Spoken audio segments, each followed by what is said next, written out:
আসসালামু আলাইকুম। তারা কেন কোরআন নিয়ে গবেষণা করে না?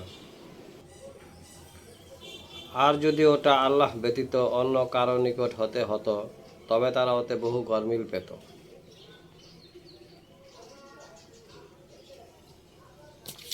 তবে কি তারা কোরআন সম্বন্ধে গভীর চিন্তা ভাবনা করে না?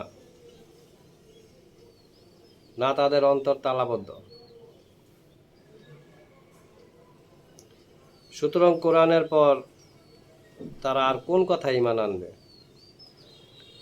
আজকে আমি যে আয়াতগুলি বাংলা পড়লাম, তো এগুলি আমি আপনাদেরকে দিব।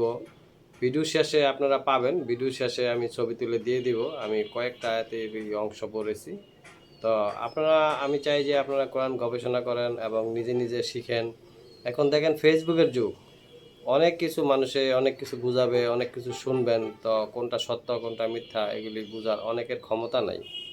তো সেহেতু আমাদেরকে কোরআন নিয়ে গবেষণা করতে হবে এবং গবেষণা করতে মহান আল্লাহ তাআলাই বলেছেন, পবিত্র কোরআনে বলেছেন গবেষণা করতে। তো কোন আয়াতে গবেষণা করতে বলেছেন এগুলি আপনাদেরকে আমি দিব, এই ভিডিওর শেষে আমি দিয়ে দিব। দেখেন আজকে অন্য ধর্মাবলম্বীরা, ইহুদি খ্রিস্টান, অন্যান্য ধর্মাবলম্বীরা তারা কোরআন নিয়ে প্রচুর গবেষণা করে এবং গবেষণা করে তারা অনেক কিছু, অনেকে বলে কি আবিষ্কার করছে দেখান। তো আমি সবই একটা একটা করে দেখাবো, আপনারা আমার ভিডিওগুলি ধৈর্য সহকারে দেখেন। তবে তারা যে মিলিয়ন মিলিয়ন ডলার খরচ করে গবেষণা করে এটা তো সত্য। এবং তারা তারা গবেষণা করে কি আবিষ্কার করে জানেন? তারা বক্রতা খুঁজে। তারা অন্যান্য মিলিয়ন মিলিয়ন ডলার খরচ করে তারা কোরআনের, পবিত্র কোরআনের বক্রতা খোঁজার জন্যই গবেষণা করে এবং মানুষকে ভুল বোঝানোর জন্য।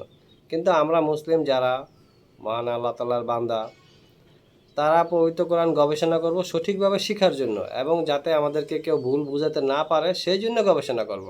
এবং তারা, আমি দেখেছি ফেসবুকে বিভিন্ন জায়গায় ওপেন চ্যালেঞ্জও করে, কিন্তু কেউ তাদের ডাকে সাড়া দেয় না। যাই হোক, আমি এই পেজটা খুলেছি হলো তারা যেসব বিষয়ে চ্যালেঞ্জ করে আমি গবেষণা যতটুকু সম্ভব পড়ি, পড়ার পরে তাদের অ্যান্সারগুলি দেওয়ার চেষ্টা করব। এবং আমরা যখনই সময় পাবো পবিত্র কোরআন নিয়ে গবেষণা করব, যেহেতু গবেষণা করতে বলেছেন। আর আমি এই ভিডিওর শেষে আপনাদেরকে এই কোরআন গবেষণার যে আয়াতগুলি আমি পড়েছি অংশ, ওইগুলি আমি ছবি তুলে দিয়ে দিব, আপনারা নিজেরাও পড়ে দেখতে পারবেন।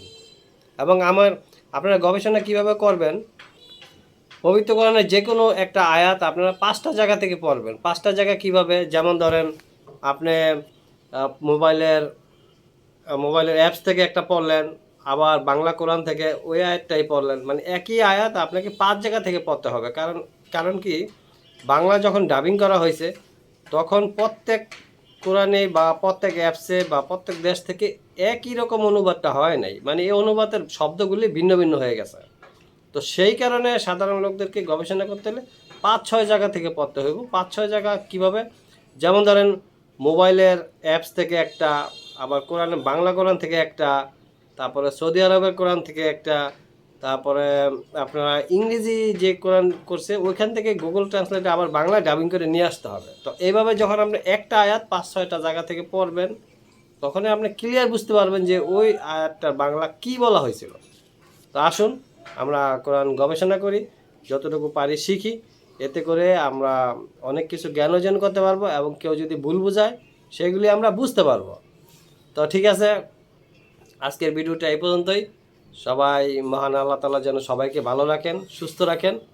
আসসালামু আলাইকুম ওয়া রাহমাতুল্লাহি ওয়া বারাকাতুহু।